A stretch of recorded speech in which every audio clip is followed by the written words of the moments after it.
Muy bien, pues empezamos. Bienvenidos a todos un año más a la sede universitaria Ciudad de Alicante.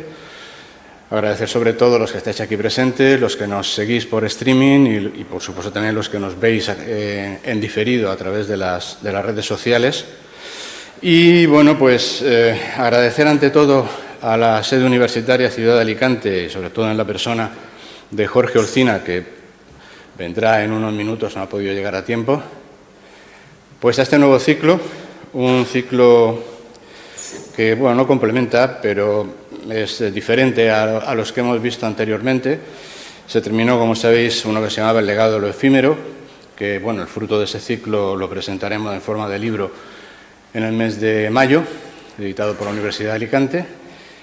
Y hoy comenzamos uno que, como su nombre indica, va camino del centenario, puesto que en el año 28 empezaron las hogueras, en el año 28 cumplirán 100 años. Voy a haceros primero una pequeña presentación de lo que va a ser el ciclo y entraremos al centro de la conferencia de hoy, que es el año 1928. Bien, ¿qué es el ciclo Camino del Centenario? Pues va a ser un recorrido visual y descriptivo de las 3 primeras décadas de la historia de las hogueras de San Juan, que además fueron 3 etapas clave de creación, desarrollo, evolución y estabilización de la fiesta. Y va a ser en 3 ciclos de conferencia, uno por década. Es decir, este año veremos las hogueras del 28 al 40, en el año 27 del 41 al 50 y en el 28, que es el centenario, del 51 al 60. Entendemos que es suficiente llegar al 60 porque a partir de ahí la estabilidad de las hogueras nada más se vio interrumpida por la pandemia. Bien, las fuentes de información y documentación, la más fiable de todas, que es con la que habitualmente siempre he trabajado, que son los expedientes oficiales que se guardan en el Archivo Municipal de Alicante, y además vamos a seguir el orden de los mismos, los bocetos, por supuesto, y el traslado de esos bocetos al arte en las calles, que son lo que veremos en los días centrales de hogueras, las explicaciones que se les quiso dar a estas obras, que habitualmente eran un reflejo del entorno sociopolítico alicantino, que según qué década lo era más social, otra vez más político. Ahí ese es un tema que cuando lleguemos a cada una de las décadas ya lo veremos. Las fotografías de las hogueras una vez plantadas para observar ese paralelismo entre el concepto y el resultado. Y además en los 2 primeros años tenemos la suerte de tener filmaciones, bueno, los 2 primeros años en cuanto a esta primera parte del ciclo, porque del año 28 y del año 29 se conservan filmaciones originales de la época. Luego, a partir del 40, nos apoyaremos en el nodo. Y como fuentes complementarias, sobre todo los años que no se conservan los expedientes, que en los años 40 hay un montón, como la mitad, pues librets, hemerotecas, revistas monográficas de la época. Y para respetar la singularidad de las hogueras desde el inicio, pues vamos a tolerar el uso que se hacía del valenciano en Alicante con sus modismos y sus incorrecciones. Es decir, si veis alguna falta garrafal de valencianos, porque es estrictamente como viene publicado, sea en hemeroteca o sea fundamentalmente en las revistas de hogueras. Bueno, ese es el mosaico de todo lo que va a componer el ciclo. Ahí tenemos desde el año 28 hasta el año 60, todos los carteles oficiales, incluidos 2 que hasta hace poco apenas se conocían. Uno es este de aquí, que apareció hace muy poco, y el otro es este, que de hecho no existe ninguno. El que hay es en blanco y negro, pero la inteligencia artificial hace milagros, y bueno, pues este es el resultado que sale de aplicar la inteligencia artificial al blanco y negro. Vamos a entonces ahora a ver cómo se va a desarrollar el ciclo muy rápidamente. La primera parte es en 2026. Hoy vamos a hablar del nacimiento de las hogueras de San Juan.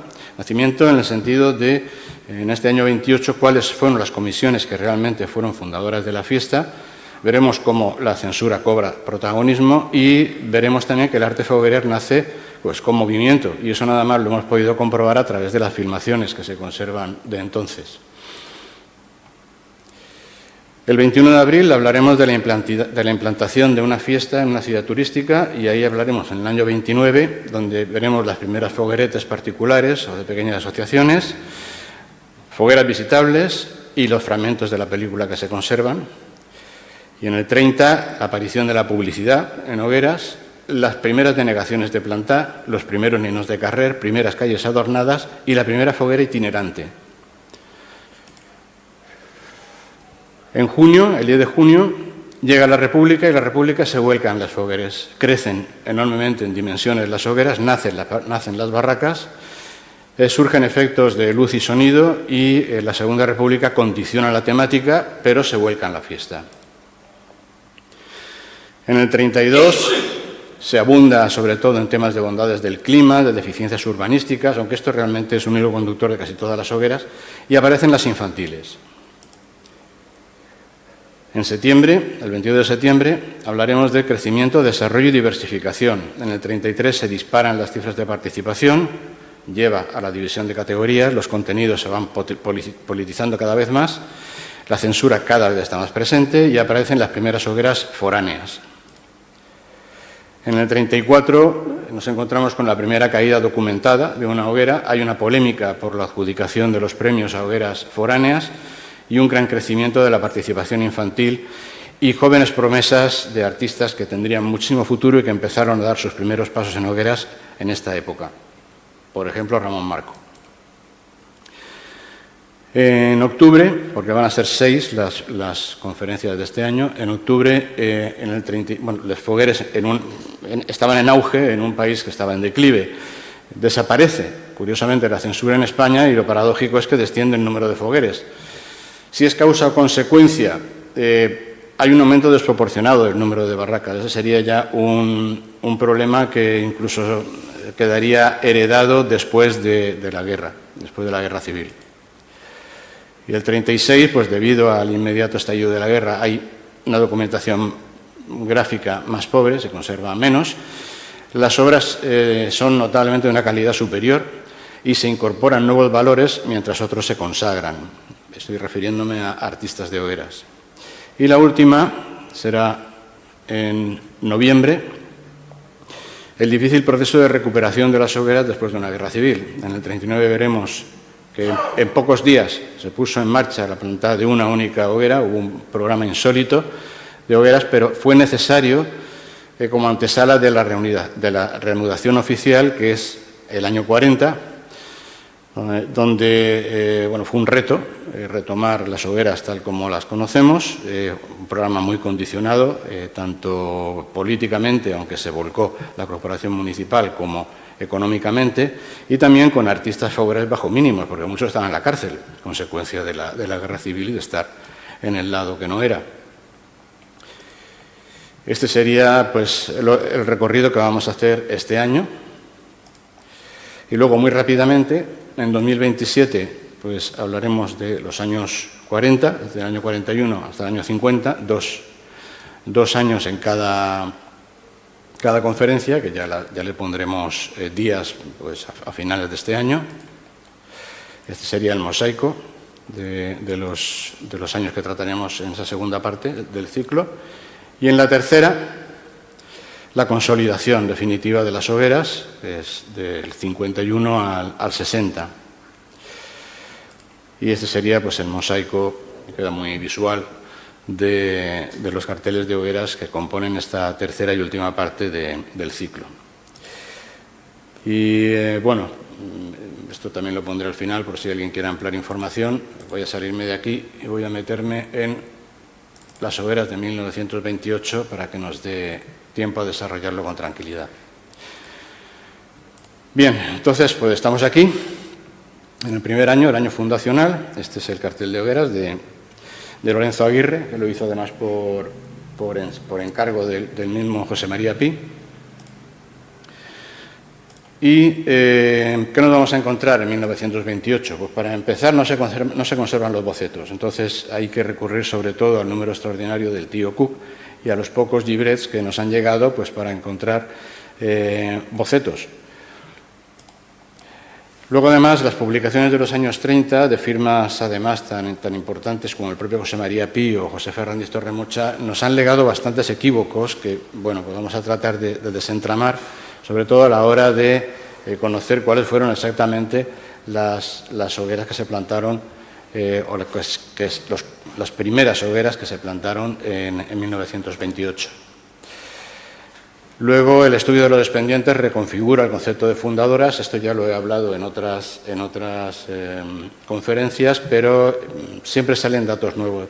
Yo me acuerdo una de las primeras veces que fui al archivo municipal, sería a finales de los 80 o primero de los 90, que una persona que ya no está con nosotros, por eso no la voy a mencionar, me dijo que estaba todo escrito en hogueras. Pues yo cada vez que doy una conferencia me encuentro cosas nuevas. Entonces, seguramente, estoy seguro de que todos vosotros vais a encontrar algún dato que no conocíais, simplemente ya hablando solo de 1928.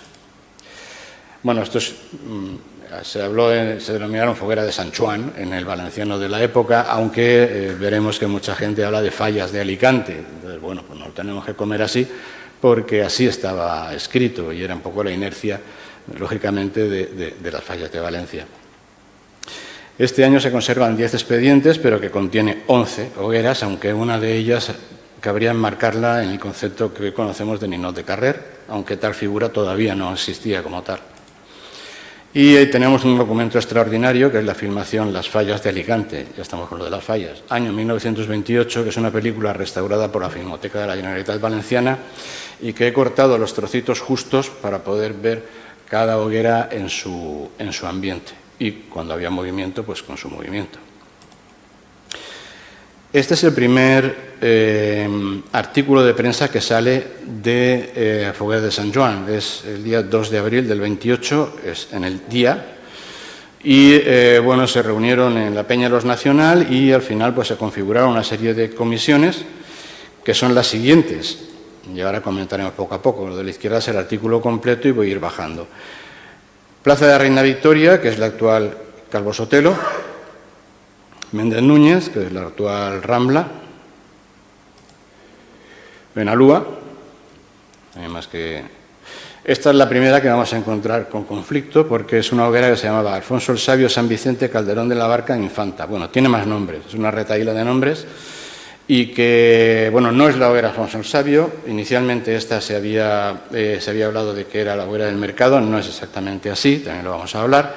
Y además es curioso porque aquí es en el primer sitio donde sale el Club Magritas, porque el vicepresidente, como veis aquí, estuvo designado por el Club Magritas. El Club Magritas era una peña taurina de la calle San Vicente, que plantaría a partir de 1928 su propia foguereta, pero que ya estaba integrada también en este mare magnum de hogueras, de las que luego saldrían 4 o 5 hogueras diferentes.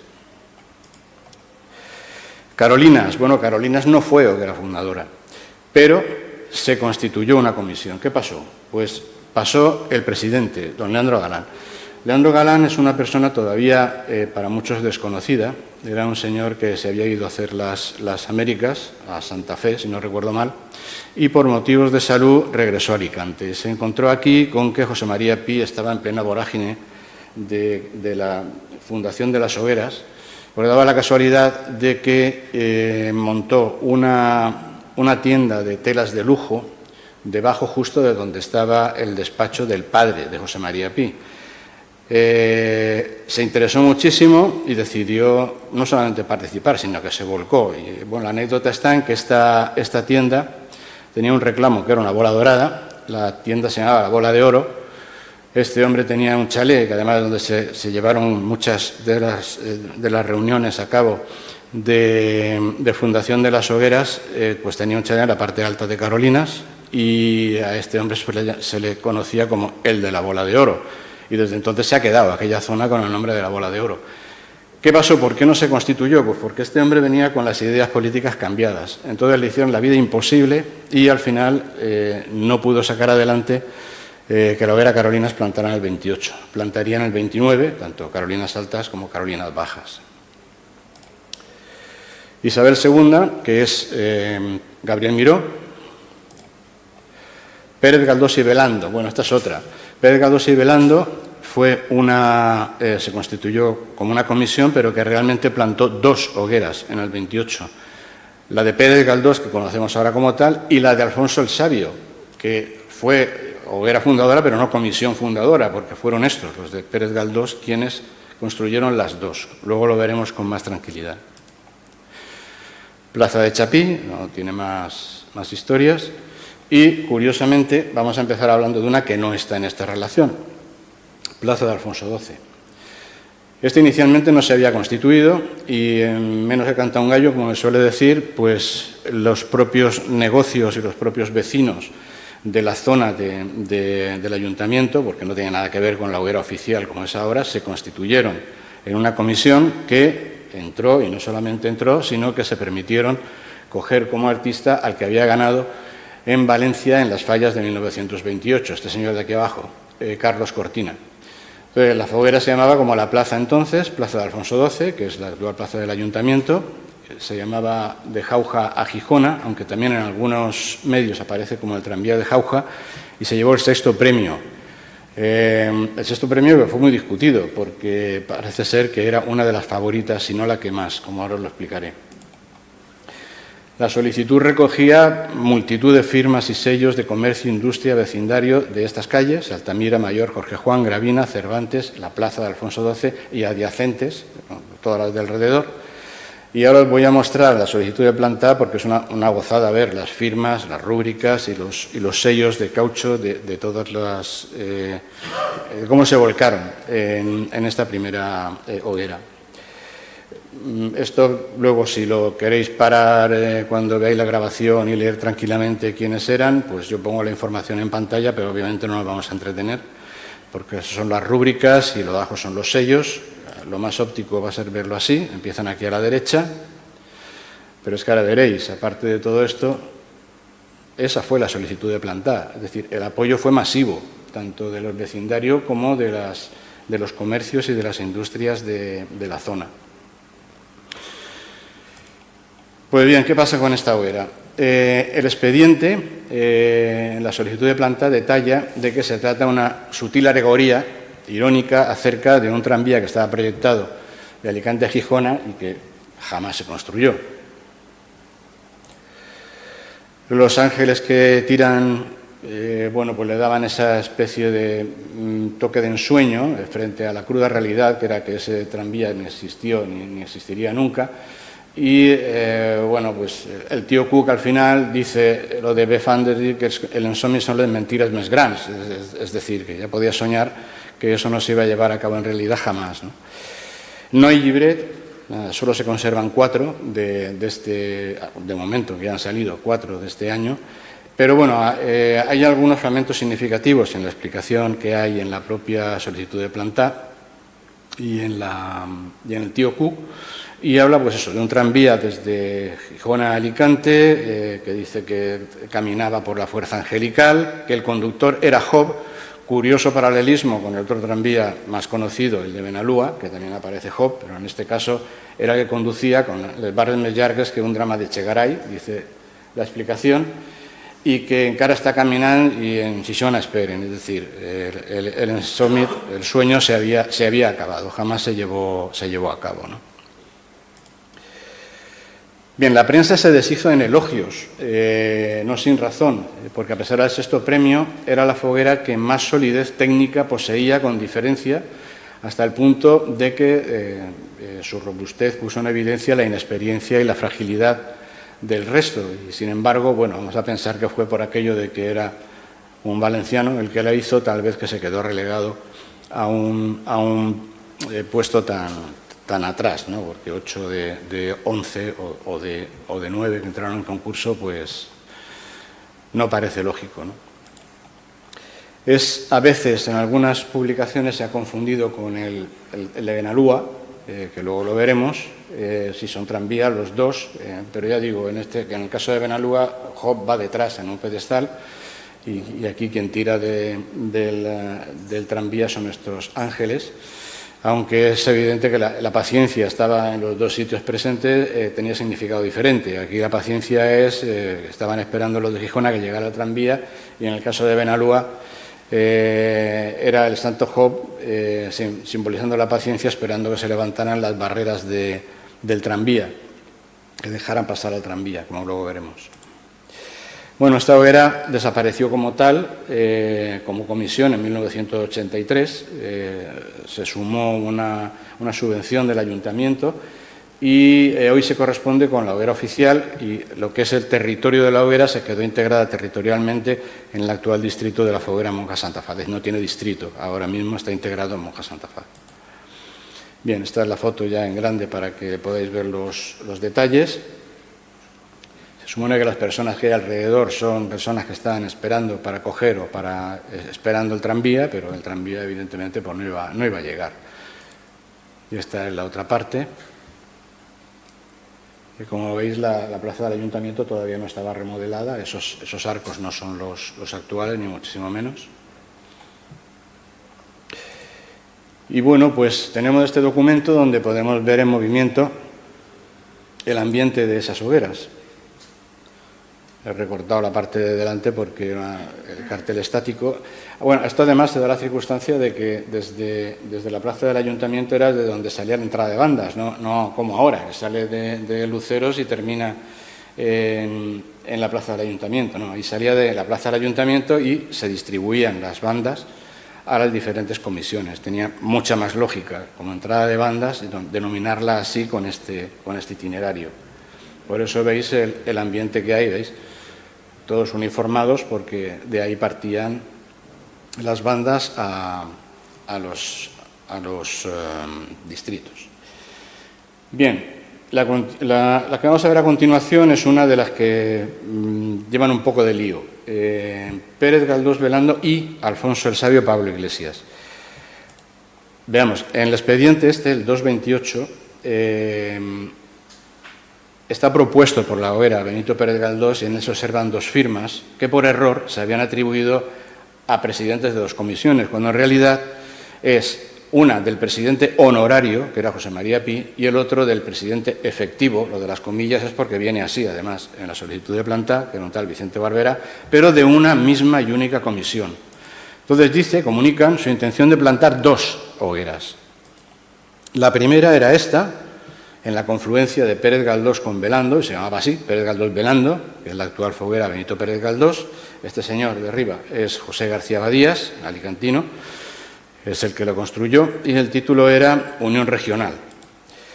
Lo que quería era demostrar que entre Alicante y Valencia no había rivalidad ni envidia. Fijaros, primer año ya se estaba hablando de eso. Y para eso, bueno, pues aparecía el Miquelet, y del Miquelet de Valencia se descuelga un valenciano con Saragüel, que caía en manos de una alicantina que está en pie sobre el castillo de Santa Bárbara como símbolo de Alicante. En la parte de abajo están los dos escudos de Alicante, de Valencia a la izquierda y de Alicante a la derecha, cogidos de la mano. No hay libret. Esta foto es magnífica, ahora la veremos más grande porque es muy chula. Se ve al fondo el castillo de San Fernando pelado. Y bueno, los fragmentos que voy a poneros ahora aparecen en el tío Cook. Entonces dice que piensan que Alicante tiene por rival a Valencia y que algunos cerebros calientes han inventado a sabiendas sembrar odio y discordia para que haya controversia, ¿no? Lo que os he explicado, lo del Miquelet y demás, y lo de escudos de la ciudad, que aquí sí que se ven mejor en la parte de abajo. Los colores de la bandera, bueno, aquí evidentemente no los podemos ver porque esto está en blanco y negro.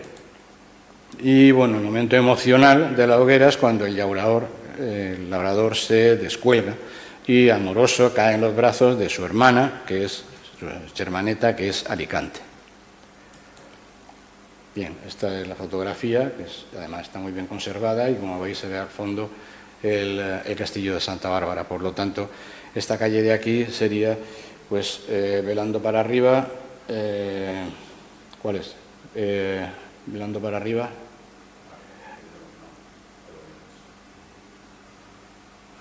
Maestro Barbieri.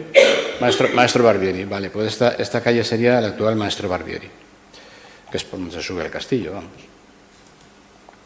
Bien, este es fijaros, la grieta que se ve en el castillo es tremenda y no tiene además ningún tipo de arriba ni de pérgola ni nada por el estilo, y este es el detalle de pues donde está el meollo de esta hoguera, ¿no? Es muy cortito el fragmento. Bien, vamos a ver, salimos de aquí, ahora. Bien, la segunda foguera se plantó en la confluencia de Alfonso el Sabio con Pablo Iglesias, por eso se llamó así, Alfonso el Sabio y Pablo Iglesias, no se calentaron mucho la cabeza, que es la actual foguera Alfonso el Sabio, pero que, insisto, la plantó Benito Pérez Galdós. El actor Paco Hernández fue el autor de la hoguera, porque además era polifacético, esculpía, pintaba, era actor de teatro, hacía de todo, de sainetes, músico. Lo tituló Alacant, la millor terra del món, y obtuvo el 5º premio. Como no existe boceto, pues he puesto el que sale en Antioquia, en ese pequeñito que hay ahí. El título, pues, parafrasea la célebre frase que acuñó en la coplilla del Marqués de Molins. Y bueno, pues lo que veis es un castillo de Santa Bárbara que tiene un globo terráqueo que, según consta en la documentación, medía 3 metros de diámetro, y sobre él pues una alicantina con unas flores en su regazo. Eso es todo lo que tiene la hoguera. En la base hay algunas imágenes de Alicante, ¿no? Tampoco hay llibret, y el tío Cool lo que expone, bueno, pues eso, que per algo el poeta va a dir que sin disputa Alacant la millor terra del món, y va a dir la veritat. Esta es la fotografía más ampliada. En este caso, la calle que vemos hacia adentro sería la actual calle Pablo Iglesias. Es bonito también ver las fotos de entonces, porque no solamente de la hoguera, sino que ves a Alicante como era entonces, ¿no? Si las fotos son claras, como estas, porque otras no se ven demasiado bien, pues es bonito situarse, ¿no? Bueno, y vamos a ver también la grabación que hay. Tampoco es que se vea mucho más, pero bueno, al verse mover a la gente alrededor, pues da idea del tamaño y bueno, pues hay un enfoque del detalle del remate. Bien, bueno, pues José María Pi continuó como presidente honorario de la foguera Benito Pérez Galdós hasta que falleció en marzo del 32, y el presidente efectivo, Vicente Barbera, lo encontramos como comisionado en la foguera Alfonso el Sabio Quintana, pero a partir de 1930. Alfonso el Sabio Quintana, que había cambiado de denominación. En el llibret del año siguiente, fijaros que se llama Llibret del distrito de Santa Isabel, no tiene nada que ver con lo que es la hoguera de Santa Isabel. El distrito de Santa Isabel entonces incluía 3 hogueras: la hoguera Benito Pérez Galdós Velando, la hoguera Alfonso el Sabio Navas, que iba cambiando de nombre cada año, y una foguereta, el maestro Bretón, pero como una sola comisión. Esto lo veremos en la siguiente conferencia, porque aquí nos quedaremos solamente con el 28. Y en la reunión de comisiones de hogueras de julio de 1929, presidida por José María Pi, se hace mención, de cara a las hogueras de 1930, de la división del distrito de Santa Isabel por la calle Quintana para separar Benito Pérez Galdós de Alfonso el Sabio. Hasta entonces habían estado juntas, es decir, antes de 1930 eran la misma comisión con 2 hogueras. ¿Qué ocurre? Pues que una de ellas, Benito Pérez Galdós, reclamaba la calle Quintana para equiparar ambos distritos en población de vecinos, mientras que la calle Alfonso el Sabio la reclamaba para igualarlas en extensión. La solución al final, salomónica, una acera para cada uno, y así se ha quedado hasta la actualidad. En conclusión, matizando, conforme a todo lo anterior, la hoguera Alfonso el Sabio sí sería distrito fundador, pero no comisión fundadora, para aclararnos. Bien, y vamos con Plaza de Isabel II. Estamos hablando de la actual Plaza de Gabriel Miró.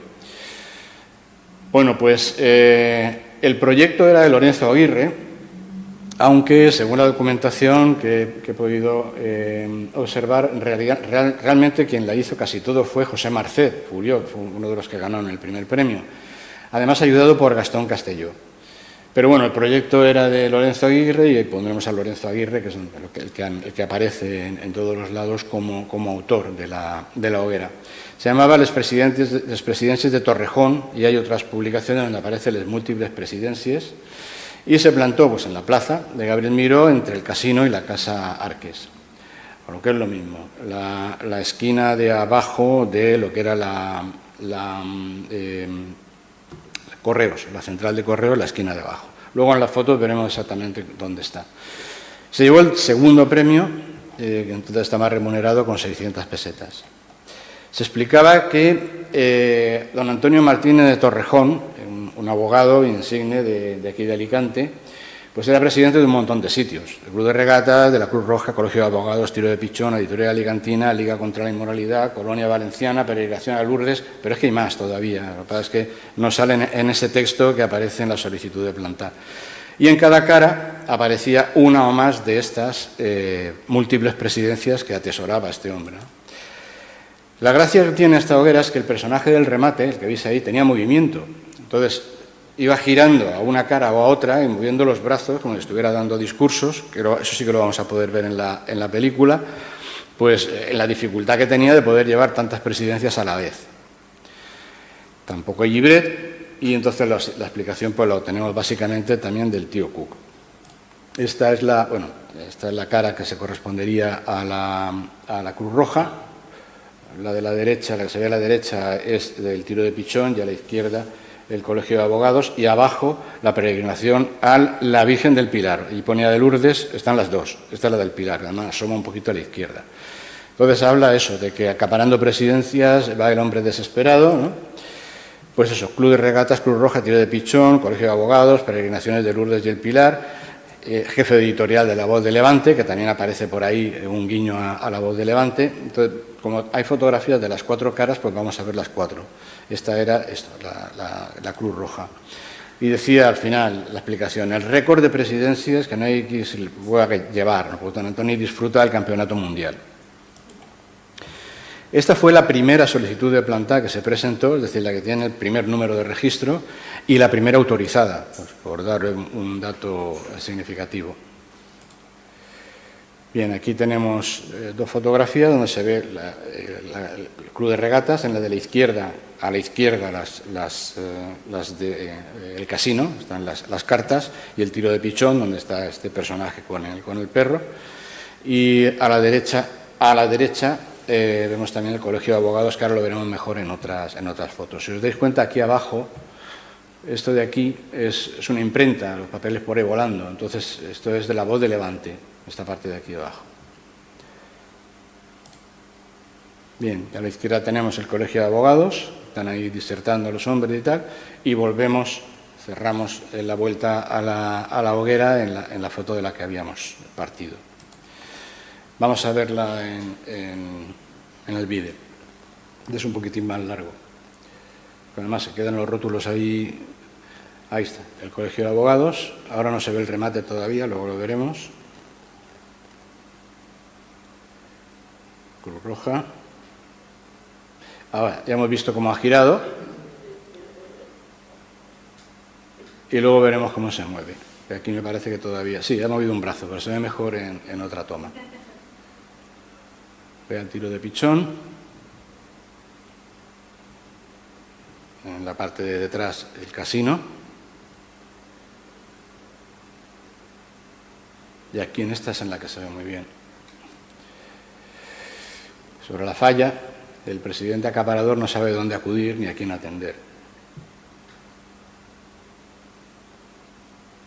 Aquí sí que lo vais a poder ver bien.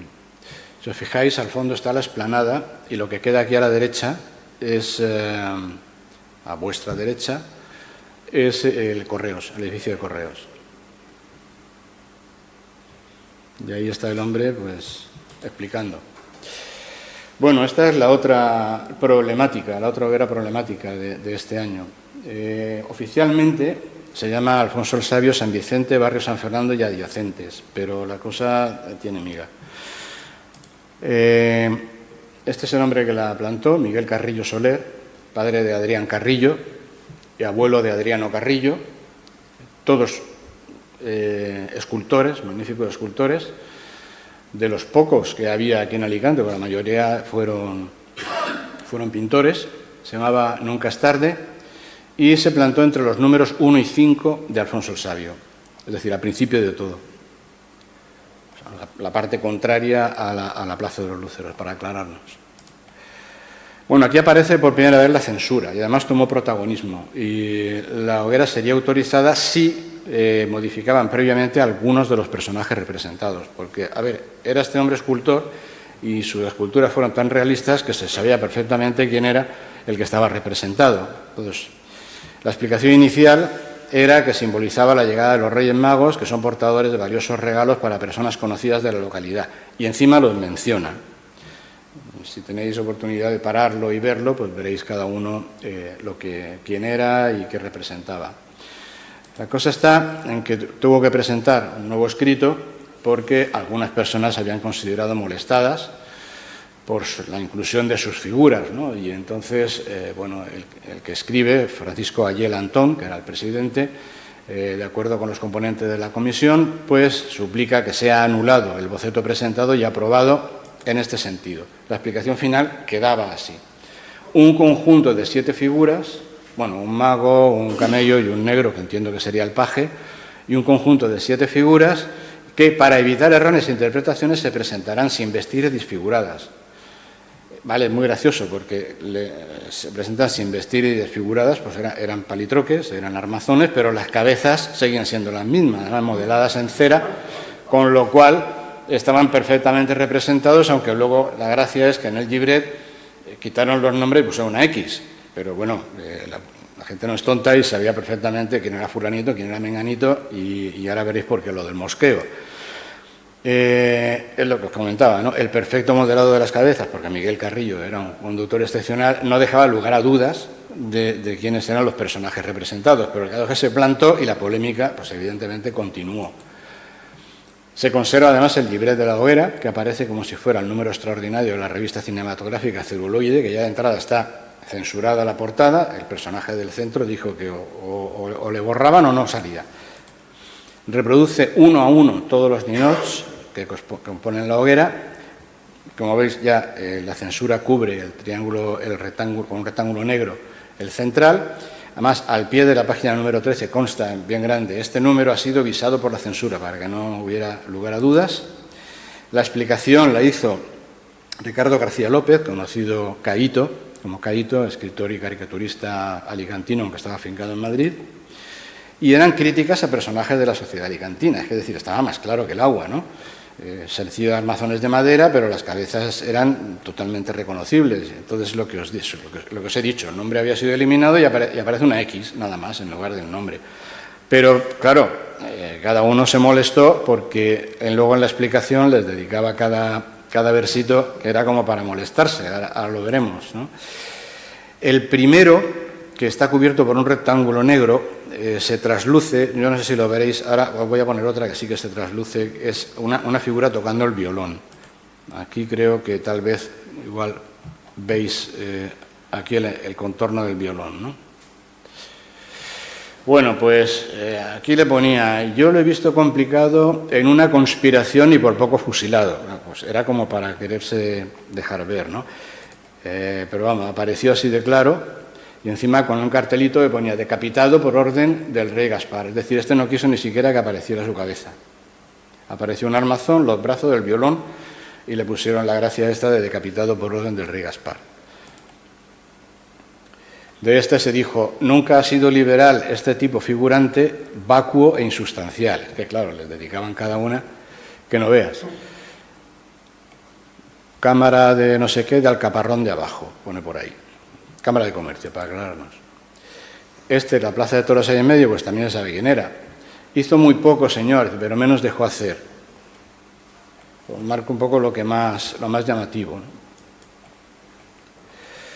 A dice: él arma un lío y con esto ya se suele conformar. Tenía fama de liante, no sé exactamente quién. Ah, sí, espera, no, ya sé quién es. Este es José María Pi, por los bigotes y tal. Lo que tiene en las manos es una especie de ninot, ¿no?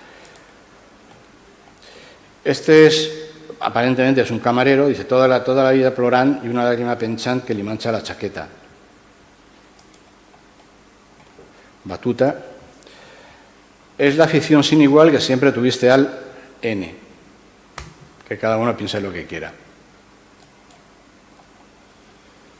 Y este señor dice: ha sufrido los reveses más amargos de la vida acumulando intereses. O sea, lo tacha de usurero.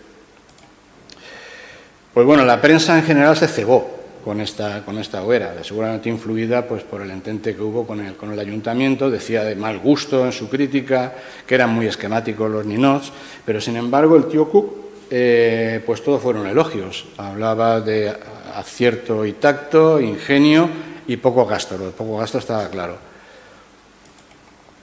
Y la forma de describir los personajes era un maestro de esgrima, un chico de las patenas, maestro de la pluma, maestro posturitas, corredor de la plaza, entrecomillado, presidente honorario y foguerero honorario, un señor de Cartagena. Foguerero honorario, podéis imaginar qué es. Pues Ramírez de Cartagena, pues José María Pi. Ahí había para todos. Esta es la foto que más clara se conserva. Y, bueno, esta hoguera históricamente se había atribuido al mercado central, pero como veis no tiene nada que ver con el mercado, ya en la situación. Ahora vamos a profundizar más en este tema, porque esto está en la parte del inicio de Alfonso el Sabio, entre las calles San Vicente y Díaz Moreu. Díaz Moreu estaría más para arriba, San Vicente es la que se ve aquí a la entrada. Ahora vamos a ver el por qué es errónea la adjudicación a la foguera Mercado Central, aunque al final haré un comentario que no está aquí. Bueno, lo primero es que no coincide el emplazamiento que habitualmente es solicitado tradicional frente a la puerta del mercado. Lo curioso es que no se menciona el mercado de abasto o sus comerciantes para nada en todo el llibret, cuando lo lógico sería que, por ejemplo, los anuncios fueran de comerciantes del mercado.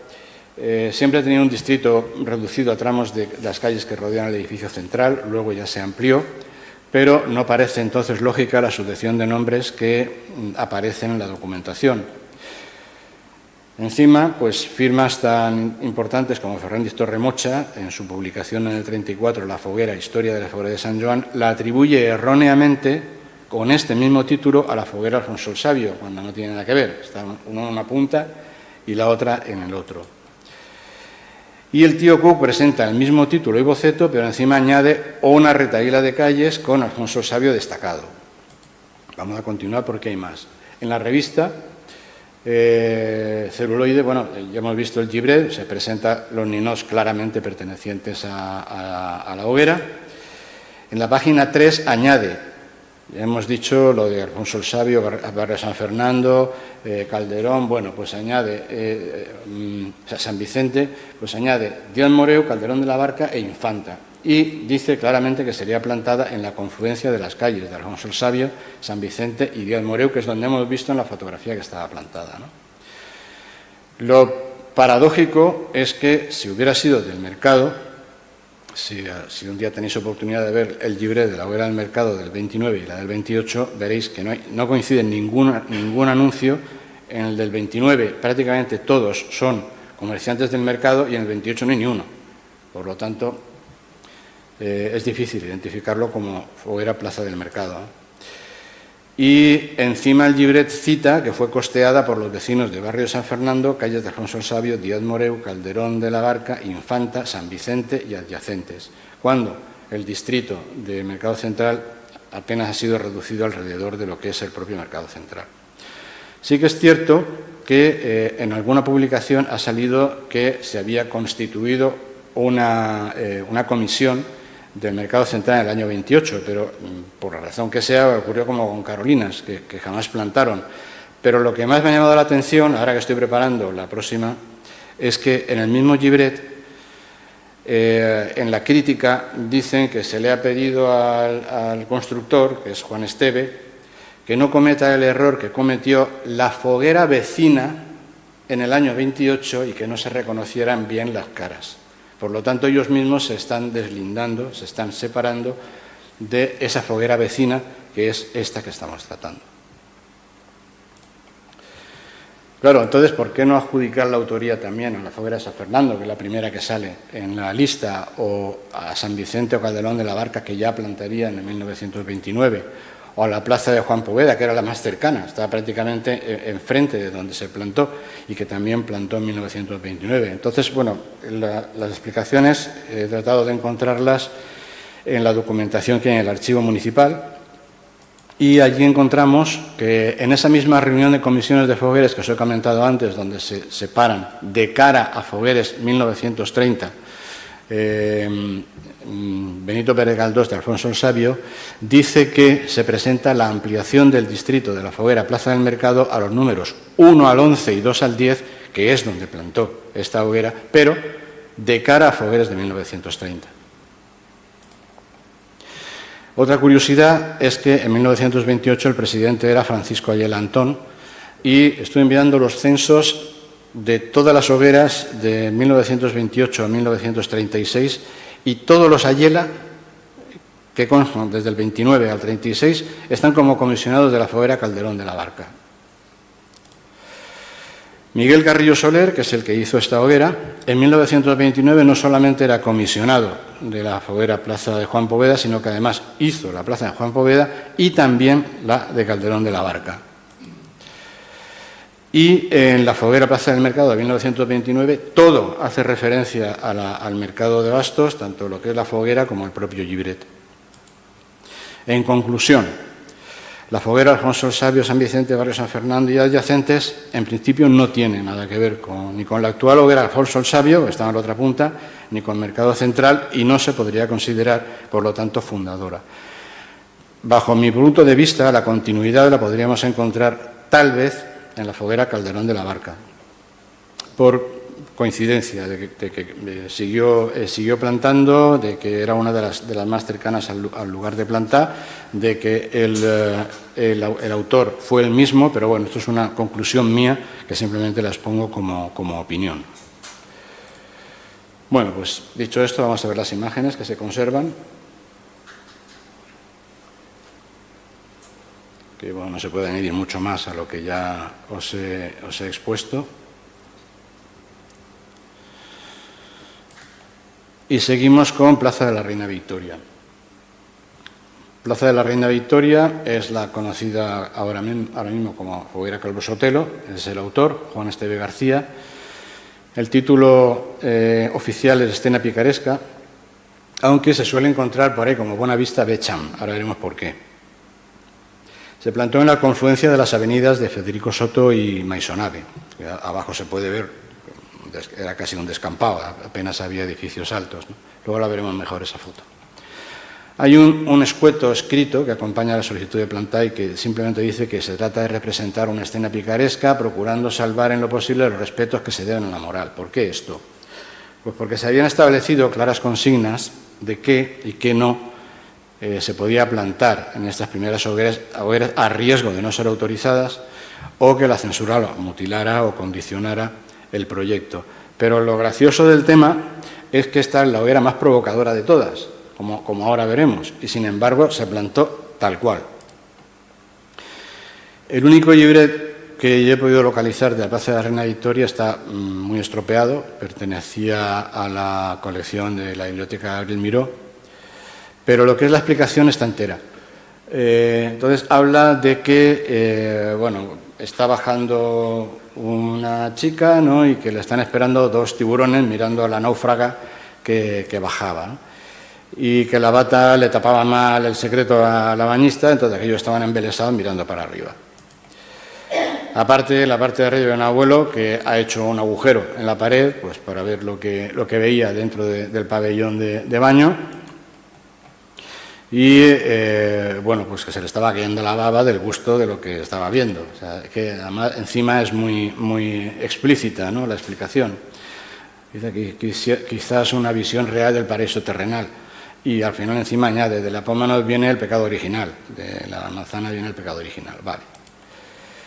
Pues del boceto de la hoguera solamente difiere que en lugar de un tendedero que aparecía en el techo de la caseta de baño, lo sustituyó por dos gatos en actitud arisca. Lo demás fue exactamente lo mismo y además lo vamos a ver aquí Este es el taller de Juan Esteve. Entonces tenemos, aquí además vestidos con ropa real. Este es uno que estaba apoyado en la barandilla mirando, ahora lo veremos en la foto. Esta es la chica que está subiendo la escalera, que evidentemente le pusieron una bata encima porque si no hubiera sido ya la repera. El siguiente es este hombre, es el abuelo que está mirando por un agujerito, y estos dos son dos bustos los que están mirando desde el agua, pues como sube la chica. Y aquí delante, que no se ven bien, están los dos gatos. O sea, esos serán los ninos de la hoguera. De aquí los vemos todos, el que está apoyado, los dos gatos de aquí arriba, el que está mirando por el agujerito, la chica que la han vestido, que va subiendo, y los dos piezas estos que están mirando a ver qué pescan, ¿no?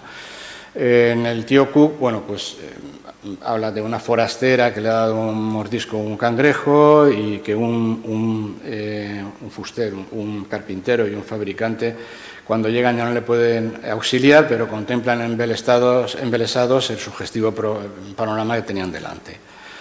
Y entonces uno dice al otro, che, Bona Vista Becham, y por eso esta hoguera también se ha quedado con ese nombre, de Bona Vista Becham, aunque su título original es Escena Picaresca. Y esta es la otra fotografía que se conserva del conjunto. Fijaros qué despeje de la avenida Federico Soto.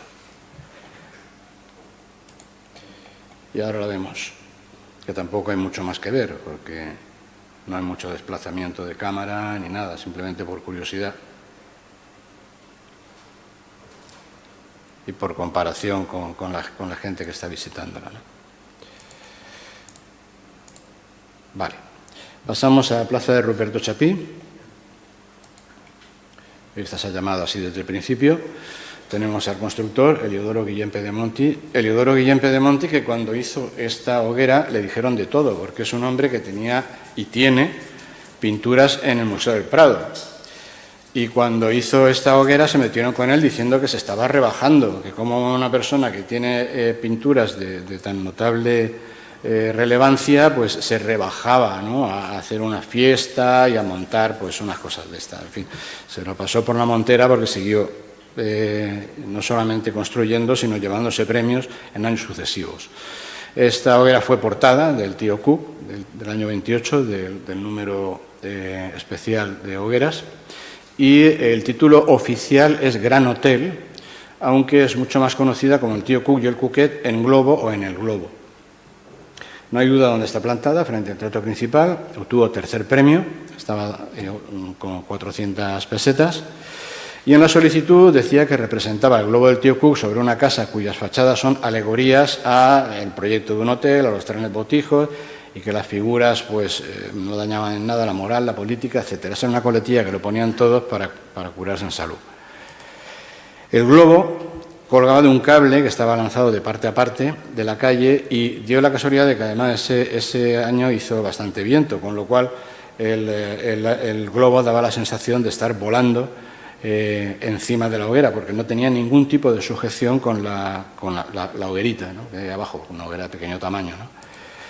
En la cara contraria está el porqué de que se llame un museo. Es que es un museo, con un montón de figuras que hay aquí, de clásicas, de carteles. Es que esto, claro, con una fotografía es imposible verlo, pero todo esto eran piezas de museo. Bueno, se trataba, la explicación era una especie de diálogo entre el tío Cook y su sobrino el Cuquet, mirando desde el globo la hoguera con unos anteojos, ¿no?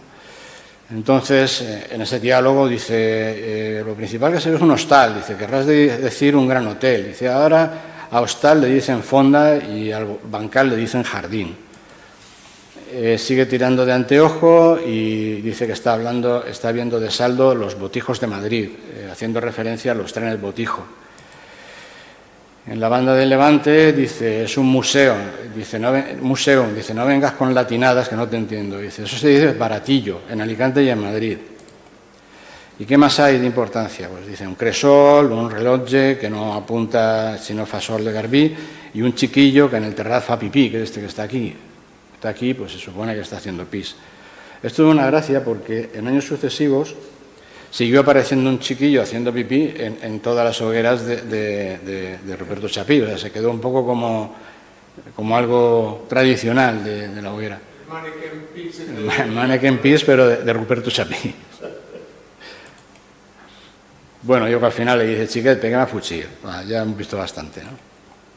Esta es la hoguera, la foto más conocida, pues por aquello de que al fondo se ve el castillo de Santa Bárbara y aquí se ve perfectamente el cable, aquí arriba, de donde está colgado el globo.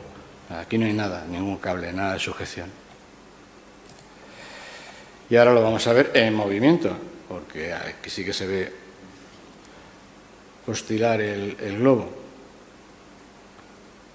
Mira, esto lo hacen ahora, ponen un perímetro de 100 metros alrededor de la hoguera para que no se acerque nadie. Y allí, sin embargo, podían acercarse y tocar. Aquí está el de chiquito del pipí. Bueno, vamos a lo que entonces se llamó Avenida de Méndez Núñez, que obviamente estamos hablando de la Rambla Méndez Núñez. Bien, este es el señor que lo hizo, Manuel Gallud Aznar, que estuvo ayudado por un pintor alicantino, Manuel Cantos Compaño. Manuel Cantos era más conocido por fotógrafo que por pintor, pero bueno, aquí en principio este hombre era tallista y por lo visto pues Cantos le hizo lo que es la pintura. Se tituló Por Pesquero, estaba en la calzada central de la avenida de Méndez Núñez, un poquito más abajo del antiguo convento de las Capuchinas, que es donde está el Banco de España. El convento de las Capuchinas está aquí, es esto de aquí. Aquí estaría ahora mismo el Banco de España. Esto sería la Casa de la Festa, la esquina donde está el Museo de Fogueres, pues ahí estaba. Obtuvo el cuarto premio. La gracia es que también tenía colgando un aeroplano, lo tenéis arriba, a motor además, que tenía colgando una breva. Entonces, cuando se activaba el motor del aeroplano, empezaba a dar vueltas, que ahora lo veremos también en movimiento, sobre el pescador que hay en el centro y que representaba a Alicante. Ahora veremos por qué lo de la breva y lo del aeroplano, ¿no? Alrededor del cuerpo central hay varios personajes que representaban otras tantas capitales de provincia candidatas a tener un nuevo puerto pesquero. Entonces, lo que pasa es que el aeroplano daba vueltas con una breva colgando porque la cosa era a ver a quién le caía la breva de que le tocara el puerto pesquero, ¿no? Bueno, se conserva en este caso un llibret, está en el archivo municipal, que contiene además, curiosamente, exactamente la misma explicación que en el tío Cook. No es habitual, lo normal es que el tío Cook explique por un lado y el llibret vaya por el otro, pero aquí en este caso la explicación es exactamente la misma. Entonces se especifican las candidatas, eran Barcelona, Valencia, Huelva, Almería, Alacant, Málaga, y dice, pero se presenta otra aspirante, Zaragoza La Baturra, dice que aunque no tiene puerto de mar, tiene río y el río tiene pescado, ¿no? Entonces, como era un puerto pesquero, pues también se había presentado a puerto pesquero. Y dice que va pasando el tiempo, la Bacora no cau, el Pardalot de les Sales en la Bacora Penchán, va a fer Caragola es, pero la cosa es que no, al final no hubo puerto pesquero para nadie. Esta es la foto donde se ven los distintos personajes, están todos pendientes con los brazos en alto a ver si les cae la breva. Y vamos a ver el aeroplano en movimiento. Aquí tenemos el ambiente de la Rambla de Méndez Núñez, aquí tenemos la base de la hoguera. Aquí a la espalda quedaría lo que ahora es el Museo de Hogueras. Ahora, un poco más arriba, en la esquina.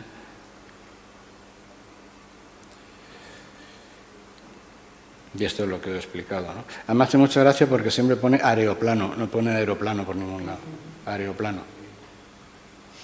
Pero no solamente este año, en años sucesivos, en las explicaciones donde hay un aeroplano, sale lo tenemos, dando vueltas con el motor. Bueno, no será por falta de originalidad en estas primeras hogueras. Por la misma técnica que el globo. Sí, pero el globo se movía por el viento y este se movía porque tenía un motor. No sé cómo lo activarían, porque mando a distancia no creo que entonces lo hubiera, no sé, alguna historia tendría, no lo sé. Bien, Barrio de Benalúa, ahí tenemos a los tres autores, Juan Such, Gastón Castelló y José Marcet. Se llamaba Parada y Fonda y se plantó en la esquina de la Plaza de Navarro Rodrigo que da a las calles Pardo Jimeno y Arquitecto Guardiola y fue la ganadora del primer premio. Estaba otorgado, o sea, con 1.000 pesetas y además obtuvo el premio de la Cámara de Comercio. Bueno, esto tiene un poco de historia. Gastón Castelló estaba en París y se entera de que se van a crear las hogueras de San Juan. Y además se entera porque su amigo Juan Such, benaluero como él, pues tenía la iniciativa de participar, pero no sabía por dónde empezar y tal. Entonces Gastón Castelló se viene a Alicante El proyecto, además, parece ser que fue original de Gastón Castelló. Por ahí reproducciones de un boceto que está firmado por él. Aquí no aparece, pero hay bocetos donde aquí abajo pone Gastón Castelló. Pero es un lío porque, además, Castelló y Such no fueron capaces de sacarlo adelante y tuvieron que acudir a José Marcet, al vilero de Villajoyosa, que tenía experiencia ya en las fallas de Valencia. Entonces fue él realmente el que le dio forma, con la ayuda, obviamente, de los otros dos, pero de no ser por José Marcet esto no se monta. Lo curioso es que en el Llibret solo se menciona a José Marcet, y hay publicaciones donde Gastón Castelló se le obvia, ni siquiera se le menciona. En definitiva, parece ser que la iniciativa fue de Juan Such, el proyecto fue de Gastón Castelló y la obra, o la gran parte de la obra, fue de José Marcet, que fue también el que ayudó a Aguirre a hacer el que se movía, el que habéis visto antes de que tenía múltiples presidencias. Era el que estaba más puesto, digamos, en la construcción de fallas, en este caso, y bueno, pues le salvó los trastos, curiosamente, al primero y al segundo premio. Bueno, la solicitud de planta explica un resumen de la hoguera, que lo que representa es pues, un paso a nivel de los ferrocarriles Madrid-Zaragoza-Alicante a la entrada de Benalúa en el momento que está la barrera puesta. Se interrumpe el tránsito, el tranvía está detenido. Se detiene tanto que el conductor y el cobrador se quedan durmiendo y gran parte de los tripulantes, digamos, de los viajeros, pues también se quedan todos torrados. Por eso veréis que muchos tienen así la cabeza agachada, ¿no? Como anécdota, entre los numerosos personajes que hay dentro del tranvía estaban ellos mismos. Se hicieron así mismos, Such, Castelló y Marcet. Para que no hay ninguna foto donde se le aprecie del todo bien, pero estaban los tres dentro de los personajes. A un lado del tranvía, lo vemos aquí, hay un carretón, encima hay una canasta llena de pan y el panadero pues, ha quedado dormido, prácticamente sentado ahí sobre ella. En la parte de detrás hay un huertano con un borriquillo que llevaba una cesta de brevas y el hombre pues, se entretiene dándole a las brevas. Y en la parte posterior se levanta un pedestal sobre el cual contempla el panorama la escultura del paciente Job, diciendo, bueno, pues paciencia, que ya llegará un momento que la barrera se quite, ¿no? Todo esto está montado en una base grande, de 8 metros de largo por 4 de ancho y 1,80 m de altura, y estaba decorada, estaba pintada, no se sabe, cierto, si por Gastón Castelló o por quién, con alegorías del barrio de Benalúa. El título de esta hoguera, Paradifonda, se quedaría ya como lema oficial de la hoguera Benalúa. La hoguera Benalúa, Paradifonda, aparece en el escudo incluso. Esta era la más conocida en Alicante. Cuando habían del tranvía, casi todo lo que decía la hoguera del tranvía se refería a esta, pero en realidad fueron 3 los tranvías que se montaron en Alicante. Ya hemos visto antes uno en la plaza del Ayuntamiento, ahora veremos el tercero y luego veremos por qué tanto tranvía. Bien, el Llibret es el único que recoge la bibliografía de las hogueras de Alicante, de San Juan de Alicante, que hizo Miguel Castelló en 1957. Posteriormente sí se han encontrado otros 3, ya los hemos visto. Reina Victoria, Reina Victoria, bueno, los hemos visto ya. Reina Victoria, que estaba estropeado, el de la Rambla también, y no recuerdo ahora mismo cuál más. ¿Perdón? Bueno, el de Alfonso VI de Torarreta Aguila, eso es, vale. Y bueno, pues en esta bibliografía de las hogueras de San Juan solamente aparecía el díptico anunciador de las hogueras de San Juan, también con portada de Aguirre, y este Llibret. No había más, con lo cual todo lo demás se ha ido encontrando con posterioridad, por lo menos en cuanto a 1928. Comienza hablando de teatro benaluense, espectáculo sensacional, explicación de la nuestra foguera de 1928 y, bueno, pues va dando detalles. Una dona que va en tercera y lleva una esparraguera que en el tranvía se ha enredado, de tanto que ha crecido, esperando que se mueva. El carreter con el carro atascado, porque cuando llueve hace falta una grúa para transportar al vecindario, es decir, el carro lo que está atascado en el barro. En el otro lado hablaba también de un instituto que le llamaban el Orfeón por el concierto permanente de los perros que había por allí siempre pululando. Son esas escenas que comento que estaban en las bases de la hoguera.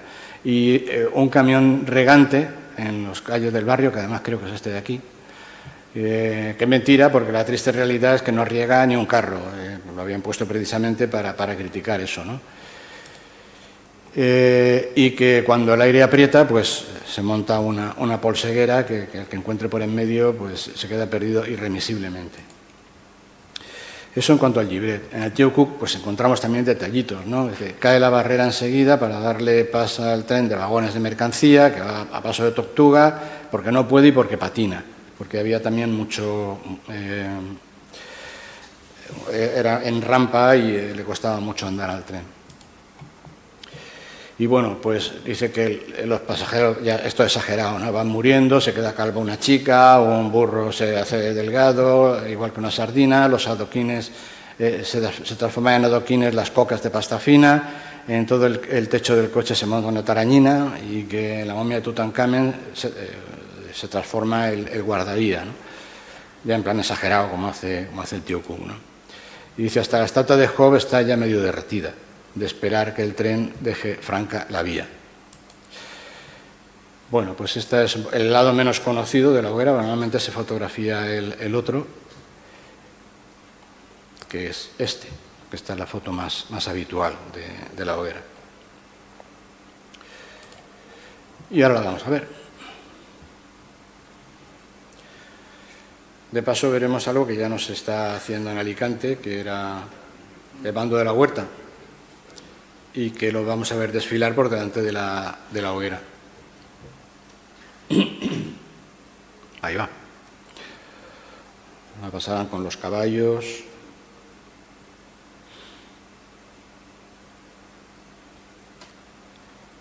Es curioso porque esta es la cara principal de la hoguera y sin embargo la más fotografiada es la otra.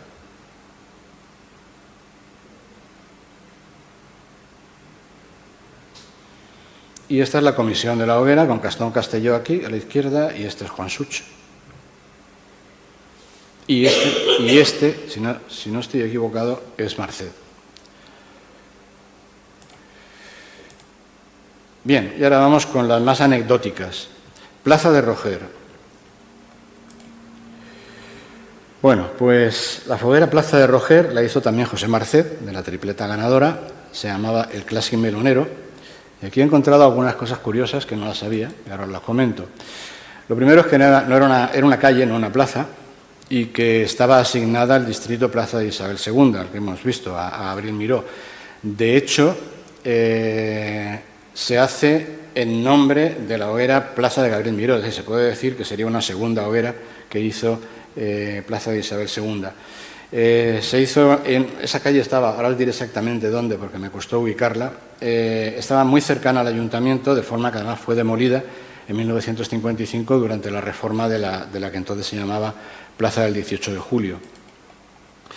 Estaría aproximadamente detrás de la Casa Carbonell, en el tramo de lo que hoy es San Fernando, entre las calles Cruz de Malta, que hoy es Capitán Meca, y Cervantes, justo delante de la puerta principal de lo que era el Hotel Palace. Ahí es donde estaba plantada esta hoguera. Ese trozo de calle San Fernando, que entonces no era calle San Fernando, era la calle de Roger. Se pedía permiso para plantarla fuera de concurso por iniciativa particular de un grupo de comisionados de la foguera Plaza de Isabel II. Hoy lo podríamos considerar como el primer ninot de carrer de la historia de las fogueres, o foguereta tal vez, pero como entonces no se mencionaban como tales, no se han reconocido como tales, pues se denominó foguera Plaza de Roger. En la solicitud de planta se explica que representa la clásica parada de melones con un melonero echando su siesta junto a un montón de sandías después de catar una. Yo tengo mis dudas de que las sandías fueran de verdad, porque si vemos unas fotos y otras cada vez hay menos. De hecho, hay sitios donde aparece el cuchillo y en otros no aparece el cuchillo. Pero la explicación era más sutil que todo esto. La prensa hablaba de que era una reproducción exacta de una típica parada de melones de agua, de sandías, de guardamar, con el vendedor durmiendo en una hamaca, que todos los años se podía ver en el mismo lugar en que ocupaba la foguera. Es decir, colocaron la foguera en el sitio donde se ponía el tío de los melones todos los años. No hay llibret, pero el tío Cook sí que lo recoge. Y dice que siguiendo la tradición, cuando viene el verano, la ciudad recobra el aspecto clásico del primitivo melonar, las barracas pintorescas hechas de madera y saco. Y la más bonita, la mejor situada, es la que se coloca delante del Hotel Palace, con lo cual estaría en la misma puerta del Hotel Palace. Y dice pues de fusta bella y corcà, cortines d'arpillera, de la familia del Sac, farolet de oli d'olives, un ganivet de 2 palms, una hamaca bella on descansa el meronero, casi en trache de Adán. Yo esto no lo había leído nunca. La verdad es que es la primera vez que lo recojo. Sobre todo el porqué de la foguera esta y dónde estuvo situado el porqué. Y dónde estaba la calle de Roger, porque no ha sido fácil encontrarla. Bien, esta es la foto más conocida, la que hemos visto antes. Bueno, la cosa no ha terminado todavía. Barriada obrera de María Auxiliadora. Barrio obrero. Pero sería fundadora, ahora vamos a ver por qué lo digo. Esta foto, que hasta hace 2 o 3 años no era conocida, pues es la hoguera de la barriada obrera de María Auxiliadora. De hecho, había incluso dudas de que se hubiera plantado hasta que apareció esta foto. Según la solicitud, eran los vecinos que integran la barriada obrera de María Auxiliadora en la Plana del Bon Repòs que deseaban contribuir a las fiestas construyendo y quemando una hoguera. No hay título conocido, se sabe que plantó en la misma calle María Auxiliadora y participó fuera de concurso, según el documento que está firmado además por un histórico de la fiesta, Ramón Gilabert d'Abot, que llegaría a ser presidente de la gestora 2 veces y varios años. Se adjuntaba un boceto, que evidentemente no se conserva, con una explicación muy sencilla. Consiste en una figura de un guardia de gran tamaño, de los encargados de vigilar la circulación rodada, presenciando un choque de un tranvía con un automóvil. Ya tenemos el tercer tranvía. Consta aprobada, pero no debería de considerarse fundadora, puesto que no había entrado en concurso, bajo mi punto de vista. No hay llibret y no aparece en el tío Cook. Es decir, la única documentación que tenemos es la explicación que da el expediente con la solicitud de plantar. Luego tenemos esta, Berenguer de Marquina. Esta yo no he sido capaz de comprobar si se llegó a plantar o no se llegó a plantar. En todo caso, hubiera sido una foguereta. No hay documentación en el archivo municipal, solamente aparece con el boceto en el tío Cook. Y yo tengo la teoría, hablando precisamente con un periodista que conoce el tío Cook, ha escrito incluso libros sobre él, de que puede ser que los mismos trabajadores del tío Cook fueran los que hicieron esta hoguera y las de años sucesivos, porque se plantó 2 o 3 años consecutivos. ¿Por qué? Porque además está al lado de la sede. La sede estaba en la calle Pablo Iglesias, esquina Berenguer de Marquina, si no recuerdo mal, y es ahí donde al parecer se plantó esta hoguera. Y que nada más la recogiera el tío Cook, pues hace pensar que la autoría fue de ellos. Le llamaron Monumento Nacional y aparece como foguera de xiquets, con lo que de haber plantado, que ya digo no hay constancia, sería la primera hoguera infantil de la historia de las hogueras, aunque no existiera tal denominación entonces. La prensa habla de una reproducción de la fachada de la estación Madrid-Zaragoza-Alicante, y a un lado una figura parece conversar con la pared, conversar no, lo que está es orinando directamente en la pared, mientras un inglés observa. Y hay unos fragmentos de la explicación que la verdad pues no parece que sea demasiado infantil, con lo cual pues todavía refuerza más el que haya sido hecha por adultos, ¿no? Dice que la fiesta de las hogueras era la fiesta de chiquillos, a pesar de que los machongos metían la cuchara, ¿no? Dice que es pequeñita, como de chicos, pero bien intencionada nada, como ahora veréis. Representa la estación de tren Madrid-Alicante, pero que en el siglo que estamos no estaría bien en la Pobla de Rugat. Y dice, critican los forasteros, critican los alicantinos, y que dice que tiene las columnas ya corcaes, escalons rosegats, paredes negres, de fum y altres 1000 calamitats. Entre ellos, pues los servicios del señor que estaba conversando con la pared, ¿no? Ninguno se explica por qué dura este baluarte, pone, y se pide al Gobierno con toda solemnidad que declare esta estación un monumento nacional. Por eso el título de la foguereta. La lástima es que no sabemos si se ha llegado a hacer o no se ha llegado a hacer porque no hay documentación que lo acredite. Pero bueno, la idea era esa. Y bueno, y vamos a terminar con el porqué de tanto tranvía, que además tuvo su consecuencia. La cuestión es esta. En 1928, el primer premio de la sección especial de Las Fallas fue para Carlos Coltina Bertrán, el que hizo el tranvía de la Plaza Alfonso XII con un tranvía. Y se llamaba en este caso de Valencia a Nueva York en Les Sales d'un Parot. Fue primer premio de la sección especial. Y aquí viene un poco la anécdota. Según cuenta el escritor alicantino Ginés Alberola Botella, hay una falla valenciana de 1929 que se refirió textual a la hoguera de sus organizadores con el tema micos de imitación, precisamente pues, por haber repetido tanto la figura del tranvía. Pero la realidad es que las hogueras nacieron con una estética propia, condicionada sobre todo porque las hogueras cayeron fundamentalmente en manos de pintores, mientras que los artistas falleros eran en su mayor parte escultores. Entonces, por lógica, la estética ya de entrada nunca pudo ser la misma. Entonces, nació con su propio estilo. Es a donde quería yo ir a parar, a pesar de que se nos dijera esto de micos de imitación. Y con esto, pues, terminamos este primer año de Fogueres. Si tenéis alguna pregunta, algún comentario, pues es el momento. Y si no, pues el día 21 de abril hablaremos de 1929 y 1930. Muchas gracias a todos.